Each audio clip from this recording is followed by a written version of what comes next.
मेरे सभी दोस्तों को मेरा नमस्कार। दोस्तों, आज की वीडियो में हम सिंधु घाटी सभ्यता से संबंधित कुछ महत्वपूर्ण प्रश्न लेकर आए हैं।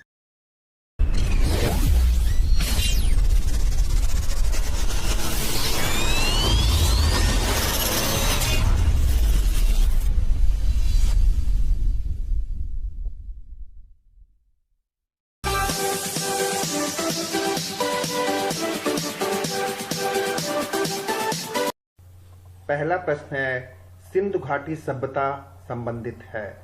दोस्तों, सिंधु घाटी की सभ्यता में ही कुछ महत्वपूर्ण प्रश्नों की श्रृंखला है आज। तो पहला प्रश्न है, सिंधु घाटी सभ्यता संबंधित है। पहला, प्रागैतिहासिक युग से, दूसरा अर्ध ऐतिहासिक युग से, तीसरा ऐतिहासिक युग से और चौथा जो है उत्तर ऐतिहासिक युग से। तो दोस्तों, जो सिंधु घाटी की सभ्यता है वो अर्ध ऐतिहासिक युग से संबंधित है। अगला प्रश्न है, हड़प्पा सभ्यता की जानकारी का प्रमुख स्रोत। प्रश्न फिर एक बार देख लें कि हड़प्पा सभ्यता की जानकारी का प्रमुख स्रोत क्या है। ऑप्शन है शिलालेख, पकी मिट्टी की मोहरों पर अंकित लेख, पुरातात्विक खुदाई और उपयुक्त सभी। तो दोस्तों, जो हड़प्पा सभ्यता की जानकारी का प्रमुख स्रोत है वो है पुरातात्विक खुदाई। अगला प्रश्न तीसरा, हड़प्पा सभ्यता की खोज किस वर्ष हुई। प्रश्न है, हड़प्पा सभ्यता की खोज किस वर्ष हुई। 1935 में, 1942, 1901 और 1921। तो दोस्तों, हड़प्पा की सभ्यता की जो खोज हुई थी या हड़प्पा की जो खोज हुई थी वो आपकी 1921 में हुई।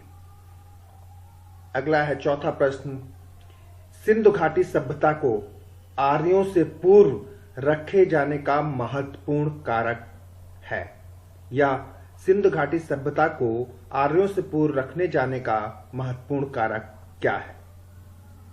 पहला है लिपि नगर, दूसरा है नगर नियोजन, तीसरा है तांबा और चौथा है मृद भांड। तो दोस्तों, जो सिंधु घाटी की सभ्यता थी उसको आर्यों से पूर्व रखे जाने का एक महत्वपूर्ण कारण है मृद भांड। अगला प्रश्न है, सिंधु घाटी के निवासियों की सभ्यता को जानने का मूल स्रोत क्या है। प्रश्न एक बार फिर से देख लें कि सिंधु घाटी के निवासियों की सभ्यता को जानने का मूल स्रोत क्या है। पहला मोहरें, दूसरा बर्तन जेवर, हथियार और औजार, तीसरा मंदिर और चौथा लिपि। तो दोस्तों, जो सिंधु घाटी की सभ्यता के निवासी थे वहां का जानकारी या वहां को जानने का मूल स्रोत जो है वो आपका बर्तन जेवर, हथियार और औजार से प्राप्त होता है। अगला प्रश्न है, हड़प्पा सभ्यता किस युग थी। प्रश्न क्या है, हड़प्पा सभ्यता किस युग की थी। पहला कांस्य युग, नवपाषाण युग, पुरापाषाण युग और लौह युग। तो दोस्तों, या यहां पर यह भी हो सकता था ऑप्शन में कांस्य युगीन। तो हड़प्पा जो सभ्यता है वो कांस्य युगीन मानी जाती है। अगला प्रश्न है, हड़प्पा का उत्खनन करने वाले प्रथम पुरातात्विक जो इसको महत्व को समझ नहीं पाए। प्रश्न देख लीजिए ध्यान से दोस्तों, हड़प्पा का उत्खनन करने वाले प्रथम पुरातात्विक जो इसके महत्व को समझ नहीं पाए थे। पहला अलेक्जेंडर कर्निंघम, दूसरा सर जॉन मार्शल, तीसरा मार्टिन व्हीलर, चौथा जॉर्ज ए डेल्स। तो दोस्तों, अलेक्जेंडर कर्निंघम जो है वो प्रथम पुरातात्विक थे जो हड़प्पा के उत्खनन को समझ नहीं पाए थे। अगला है, सिंधु घाटी सभ्यता निम्नलिखित में से किस सभ्यता के समकालीन नहीं थी, या सिंधु घाटी की सभ्यता निम्न में से किसके समक्ष नहीं थी। पहला है मिस्र की सभ्यता, मेसोपोटामिया की सभ्यता, चीन की सभ्यता और ग्रीक की सभ्यता। तो दोस्तों, जो सिंधु घाटी की सभ्यता थी वह ग्रीक की सभ्यता के समकालीन नहीं थी। अगला प्रश्न है 9वां, सिंधु घाटी या हड़प्पा के लिए मेसोपोटामियाई रिकॉर्डों में निम्नलिखित में से किस शब्द का प्रयोग किया गया है? या इसको ये भी कह सकते हैं, मेसोपोटामिया के रिकॉर्डों में सिंधु घाटी शब्द के लिए किसका प्रयोग किया गया है? पहला पिल्यून, दूसरा मेलुहा, तीसरा मेगन और चौथा है फैल्का। तो दोस्तों सिंधु घाटी के लिए जो है वो मेसोपोटामिया रिकॉर्ड में मेलुहा शब्द का इस्तेमाल किया गया है। अगला है, निम्नलिखित में से कौन सा हड़प्पा और मोहनजोदड़ो के उत्खनन से संबंधित नहीं है?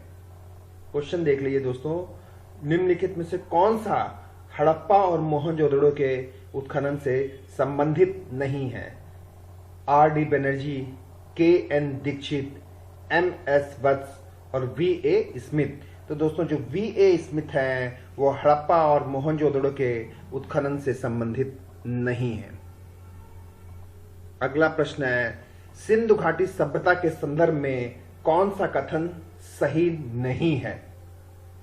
कई बार ये भी दे सकते हैं कि सही है, 3 गलत होंगे और 1 सही होगा। इसमें यह दिया है कि कौन सा कथन जो है उस सिंधु घाटी की सभ्यता के बारे में सही नहीं है।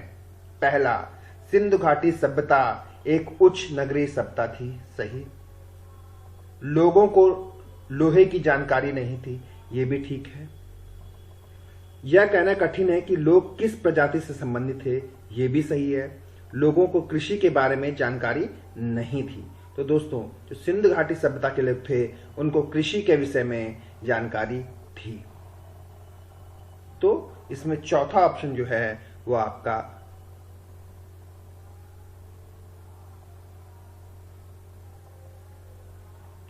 निम्नलिखित में से कौन सा एक हड़प्पा स्थल नहीं है?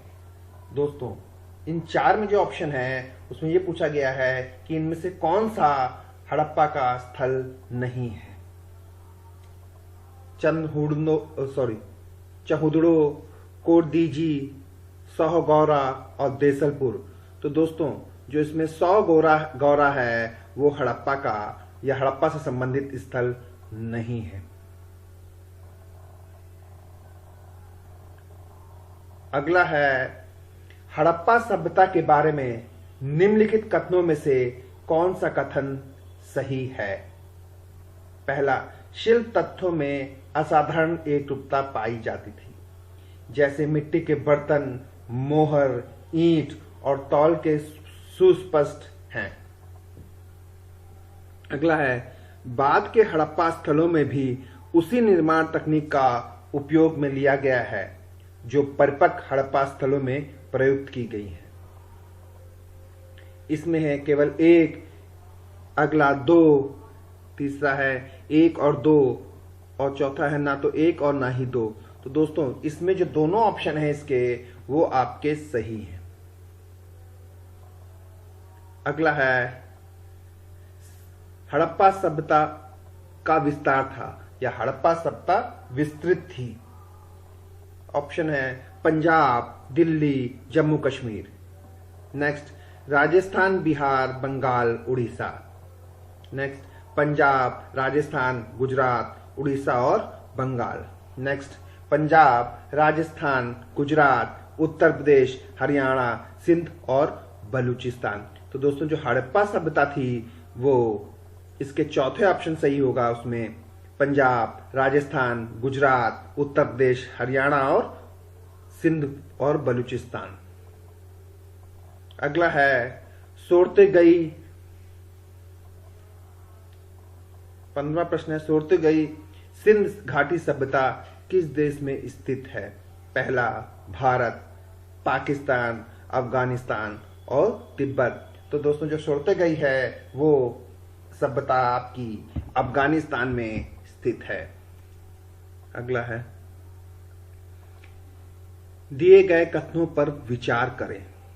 पाकिस्तान के बलूचिस्तान, सिंध तथा पंजाब में सैंधव सभ्यता के विस्तार के प्रमाण मिले हैं, सही।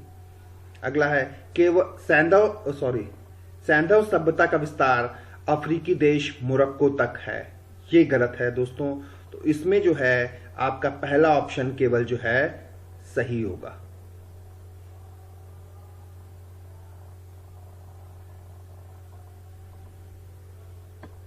सूची मिलान करनी है। सिंधु सभ्यता की उत्तरी सीमा मांडा जम्मू, सिंधु सभ्यता की दक्षिणी सीमा दायमाबाद महाराष्ट्र, सिंधु सभ्यता की पूर्वी सीमा आलमगीर उत्तर प्रदेश, सिंधु सभ्यता की पश्चिमी सीमा सुरंतकोड़ा और बलूचिस्तान। तो दोस्तों इसमें जो चारों ऑप्शन दिए गए हैं वो बिल्कुल सही ऑप्शन दिए गए हैं।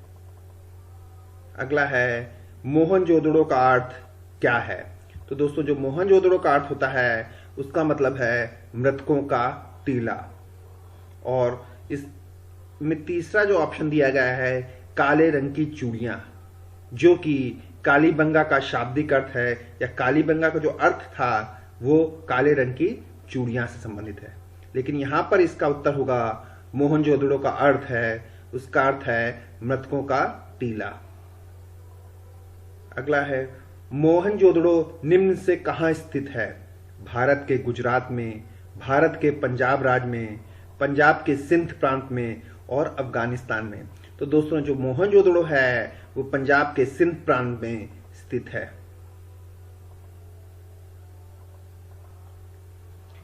अगला है सिंधु घाटी सभ्यता के विकसित अवस्था में निम्न में से किस स्थल से घरों में कुएं के अवशेष मिलते हैं। तो दोस्तों किस शहर में आपके जो विकसित कुओं के अवशेष मिलते हैं। पहला है हड़प्पा, दूसरा कालीबंगा, तीसरा लोथल और चौथा मोहनजोदड़ो।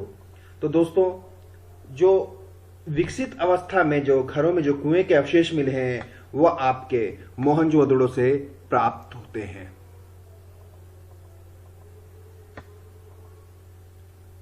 अगला है मोहनजोदड़ो का सबसे बड़ा भवन कौन सा है।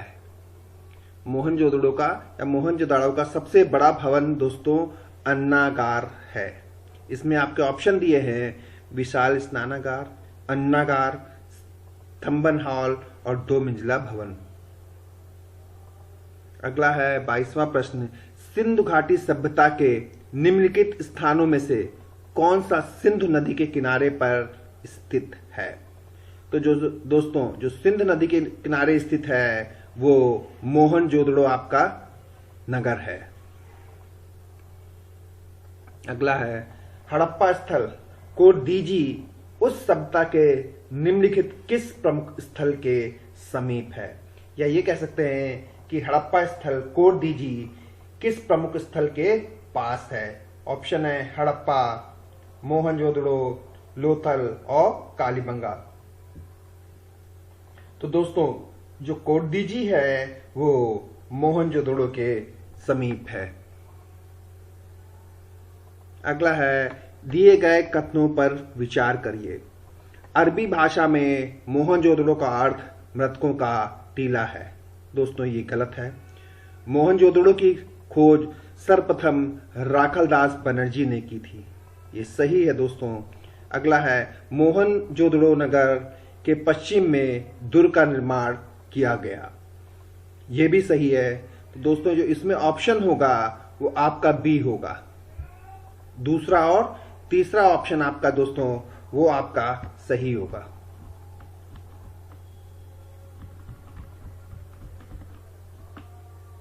देखिए क्योंकि मोहनजोदड़ो की सर्वप्रथम खोज राखलदास बनर्जी ने 1922 में की, सही है। और मोहनजोदड़ो नगर के पश्चिम में दुर्ग का निर्माण किया गया था, यह भी कथन सही है। तो इसमें आपका बी ऑप्शन होगा, दूसरा व तीसरा सही है। अगला है 25वां कथन है मोहनजोदड़ो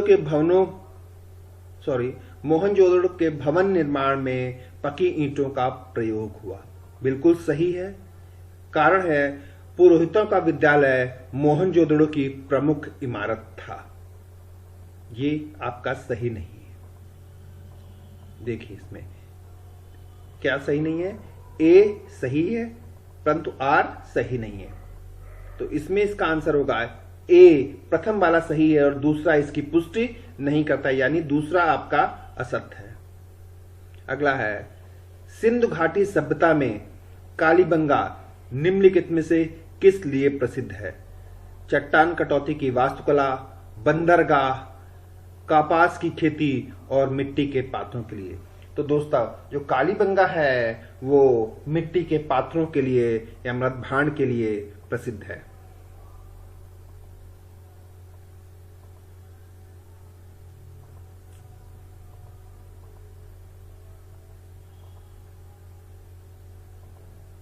अगला है दिए गए कथनों पर विचार करिए।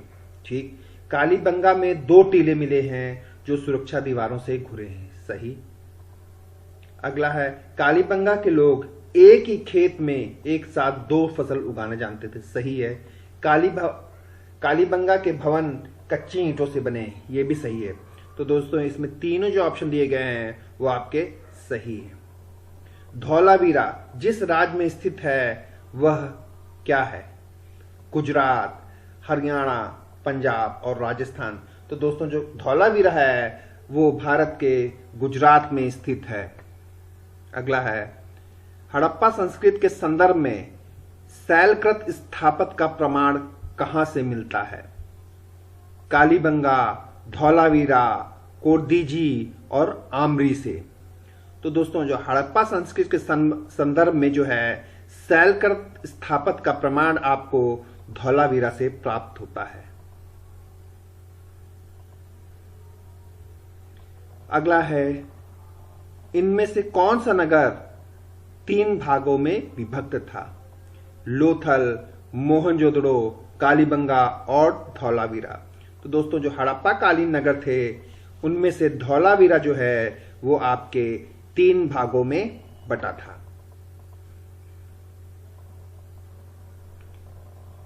अगला है निम्नलिखित में से कौन सा स्थल घग्गर एवं उसकी सहायक नदियों की घाटी में स्थित है? निम्नलिखित में से कौन सा स्थल घग्गर एवं उसकी सहायक नदियों की घाटी में स्थित है? पहला आलमगीरपुर, दूसरा लोथल, तीसरा मोहनजोदड़ो और चौथा बनावली। तो दोस्तों घग्गर और उसकी सहायक नदी की घाटी में बनावली शहर स्थित है।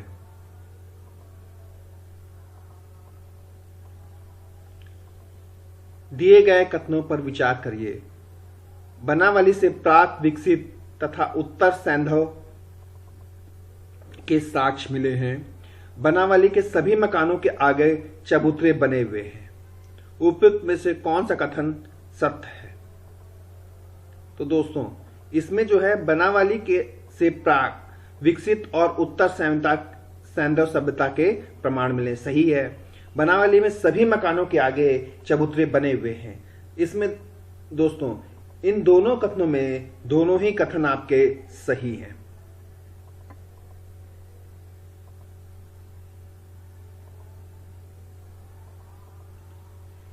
अगला है निम्नलिखित में से कौन सा स्थल सिंधु घाटी सभ्यता से संबंधित नहीं है? कौन सा स्थल सिंधु घाटी सभ्यता से संबंधित नहीं है? कालीबंगा, रोपड़, पाटलिपुत्र, लोथल। तो दोस्तों जो पाटलिपुत्र है वो सिंधु सभ्यता से संबंधित नहीं है।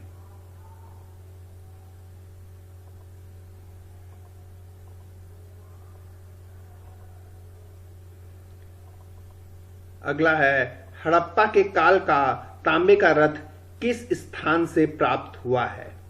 कुणाल, राखीगढ़ी, दाइमाबाद और बनावली। तो दोस्तों जो हड़प्पा काल से तांबे का रथ प्राप्त हुआ है वो दाइमाबाद से प्राप्त हुआ है। अगला है 37वां प्रश्न हड़प्पा संस्कृति के स्थल एवं उनकी स्थितियों को सुमेल कीजिए या इनमें से कौन सा एक सुमेल नहीं है? आलमगीरपुर उत्तर प्रदेश, बनावली हरियाणा, दाइमाबाद महाराष्ट्र और राखीगढ़ी राजस्थान। तो दोस्तों इसमें से जो राखीगढ़ी और राजस्थान है ये सही नहीं है। अगला है लोथल किस नदी के किनारे स्थित है या लोथल किस नदी के किनारे स्थित है? रावी, भोगवा, चिनाब और नर्मदा। तो दोस्तों जो लोथल है वो भोगवा नदी के किनारे स्थित है। अगला है किस हड़प्पा स्थल से फारस की मुद्रा प्राप्त हुई? लोथल, बनावली, बालकोट और रंगपुर। तो दोस्तों लोथल से ही जो है फारस की मुद्रा प्राप्त हुई है। 41वां प्रश्न है निम्न में से कौन सा सिंधु घाटी सभ्यता का एक बंदरगाह माना जाता है? हड़प्पा, लोथल, रोपड़ और बनावली। तो दोस्तों जो सिंधु घाटी की सभ्यता थी उसका प्रमुख बंदरगाह लोथल माना जाता है। दूसरा ये भी पूछ सकते हैं कि सिंधु सभ्यता का डाक यार्ड क्या था या गोदीवाड़ा किसे कहते हैं? तो लोथल को कहा जाता है। अगला प्रश्न है निम्न में से कौन सा लोथल से प्राप्त नहीं हुआ है? पहला घोड़े की लघु मृण मूर्ति, अगला है 3 युगल समाधियां, अगला है अलंकृत ईंटों का प्रयोग और चौथा आपका अन्नाकार। इसमें आपका देख लीजिए घोड़े की लघु मूर्तियां मिली हैं, सॉरी हाँ 3 युगल समाधियां नहीं मिली। एक सेकंड दोस्तों, हाँ अलंकृत ईंटों का प्रयोग नहीं हुआ और अन्नागार नहीं है। तो इसमें जो लोथल से प्राप्त नहीं हुआ है वो हुआ है आपका अलंकृत ईंटों का प्रयोग और अन्नागार जो है आपके लोथल से नहीं प्राप्त हुए हैं। अगला है सुरकोटदा की खोज किसने की थी? प्रश्न देख लें, सुरकोटदा की खोज किसने की थी? Yagyadatt Sharma, Ranganath Sharma, JP Joshi, RS Bisht. तो दोस्तों सुरकोटदा की जो खोज है वो जेपी जोशी ने की थी। अगला है किस स्थल के एक कब्रिस्तान से कलश शवाधान का साक्ष्य मिलता है? क्या मिलता है? कब्रिस्तान से कलश शवाधान का साक्ष्य। रोजदी, सूरतकोड़ा, सोरतेगई और आलमगीरपुर। तो दोस्तों इसमें जो सोरतेगई है वहां से जो है कलश शवाधान का साक्ष्य मिलता है।